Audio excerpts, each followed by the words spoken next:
आइए आज सुनते हैं शीतला अष्टमी व्रत की कथा। तो बोलिए प्रेम से शीतला माता की जय। बहुत समय पहले की बात है कि एक बार माता शीतला ने विचार किया कि चलो मैं धरती पर चलती हूँ और वहाँ जाकर देखती हूँ कि आखिर मेरा पूजन कौन कौन करता है। यह सोचकर शीतला माता धरती पर आ गई और शीतला माता डुंगरी गांव में पहुंची। वहां पर पहुंचने के बाद शीतला माता ने देखा कि यहाँ पर तो मेरा मंदिर ही नहीं है और कोई भी मेरी पूजा नहीं करता है।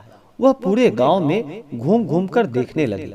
वह एक घर के सामने से निकल रही थी, तभी अचानक उनके ऊपर किसी ने उबले हुए चावल का पानी फेंक दिया। तब वह पानी शीतला माता के ऊपर जा गिरा था और शीतला माता के पूरे शरीर में छाले पड़ गए। फिर माता शीतला के शरीर में अचानक जलन होने लगी। वह पूरे गांव में चिल्लाने लगी कि मैं जल गई हूँ, मुझे बचाओ। लेकिन किसी ने शीतला माता की पुकार नहीं सुनी और वह चिल्लाती हुई एक कुम्हारन के घर के सामने पहुंची। वहां पर एक कुम्हारन अपने घर के दरवाजे पर बैठी हुई थी। उसने जब देखा कि माता पूरी तरह से जल गई हैं, तब उस कुम्हारन ने शीतला माता को बुलाया और कहा, तुम्हारा पूरा शरीर जल गया है, इधर आओ, मैं तुम्हारे ऊपर ठंडा पानी डाल देती हूँ। शीतला माता वहाँ पर बैठ गईं और कुम्हारन ने शीतला माता के ऊपर ठंडा पानी डाल दिया। इसके बाद उसने माता से कहा कि मेरे पास आटे की राबड़ी और दही रखा हुआ है, मैं वह राबड़ी और दही ले आती हूँ, आप उसका भोजन करो, इससे आपके शरीर में ठंडक आ जाएगी। माता ने राबड़ी और दही खा लिया, जिससे माता के शरीर को आराम मिला। इसके बाद उस कुम्हारन ने शीतला माता से कहा कि तुम यहाँ पर आ जाओ, मैं तुम्हारे बालों को बुन देती हूँ। जैसे ही वह कुम्हारन शीतला माता के बाल बुन रही थी, तब उसकी नजर बालों के बीच छुपी हुई आंखों पर पड़ी और यह देखकर वह डर गई। तब माता शीतला ने उस कुम्हारन से कहा कि तुम मुझसे डरो नहीं, मैं कोई भूत या कोई आत्मा नहीं हूँ, मैं शीतला माता हूँ।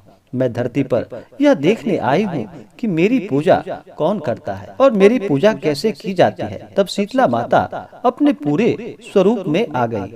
वह कुम्हारन सोचते हुए परेशान होने लगी। तब माता ने उस कुम्हारन से कहा कि तुम किस सोच में डूब गई हो। तब उस कुम्हारन ने माता से कहा कि मेरे घर में इतनी जगह नहीं कि मैं तुम्हारा आसन लगाकर तुम्हें वहां पर बैठा सकूं। मेरे पूरे घर में गंदगी पड़ी हुई है। तब शीतला माता ने उस कुम्हारन से कहा कि तुम किसी प्रकार की चिंता ना करो। और उसी समय शीतला माता एक गधे पर बैठकर एक हाथ में झाड़ू और एक हाथ में डलिया लेकर पूरे घर को साफ कर दिया था। और शीतला माता ने कुम्हारन से कहा कि मैं तुम्हारी पूजा से अति प्रसन्न हूँ, इसलिए तुम जो भी वरदान मांगोगी मैं तुम्हें वह वरदान अवश्य दे दूंगी। तब उस कुम्हारन ने शीतला माता से कहा कि जिस तरह से आपने मेरे घर की दरिद्रता दूर की है, उसी तरह से आप इस गांव में रहकर इस गांव की दरिद्रता को दूर करें। और शीतला माता ने उसको यह वरदान दे दिया और डुंगरी गांव में शीतला माता का मंदिर बनाया गया। यह कहा जाता है कि जो व्यक्ति डुंगरी गांव में शीतला माता मंदिर पर माथा टेकने के लिए जाता है, उसकी सारी मुरादें पूरी हो जाती है। इसी प्रकार से जो भी भक्त सच्ची श्रद्धा के साथ माता शीतला का पूजन करते हैं, व्रत करते हैं, कथा श्रवण करते हैं, माता शीतला की कृपा से उनके सभी दुख और कष्ट दूर हो जाते हैं तथा सभी प्रकार के सुख और समृद्धि प्राप्ति होती है। दूसरी पौराणिक कथा के अनुसार एक राज्य में एक राजा था। उसका एक ही बेटा था। उसे चेचक यानी कि शीतला निकल आया था। उसी राज्य के एक गरीब परिवार के बेटे को भी शीतला निकली हुई थी। वह परिवार माँ भगवती की पूजा करता था। उस परिवार ने शीतला के समय जिन भी नियमों का पालन किया जाता था, उन सब का ध्यान रखा। घर में बिना छौंक की सब्जी बनती थी। भुने या तले हुए खानों और नमक पर पाबंदी थी।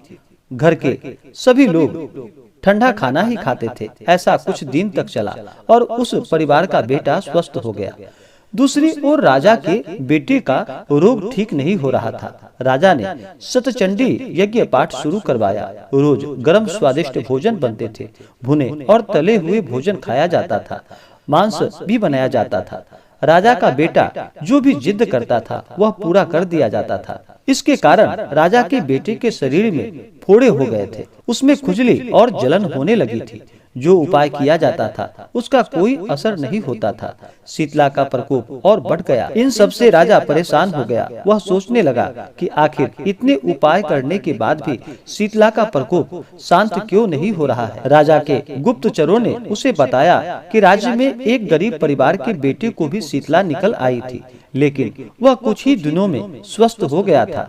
तब राजा ने सोचा कि वह तो माता की इतनी सेवा कर रहा है, फिर भी उनका प्रकोप कम क्यों नहीं हो रहा है, उसका बेटा स्वस्थ क्यों नहीं हो पा रहा है। राजा ये सब बात सोचते सोचते सो गया।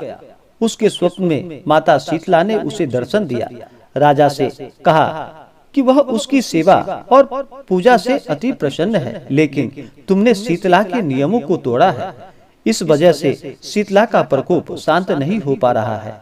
इसके लिए तुम खाने में नमक बंद कर दो, बिना शौक के सब्जी बनाओ, खाने में तेल का प्रयोग ना करो और सभी लोग ठंडा भोजन ही ग्रहण करो।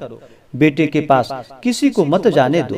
ऐसा करो, जल्द ही तुम्हारा बेटा स्वस्थ हो जाएगा। अगले दिन से राजा शीतला माता के बताए गए नियमों का पालन करने लगा। देखते ही देखते कुछ ही दिनों में राजा का बेटा स्वस्थ हो गया। इस प्रकार से माता शीतला के कारण, माता शीतला का पूजन करने के कारण, माता शीतला के व्रत का पालन करने के कारण वह स्वस्थ हो गया।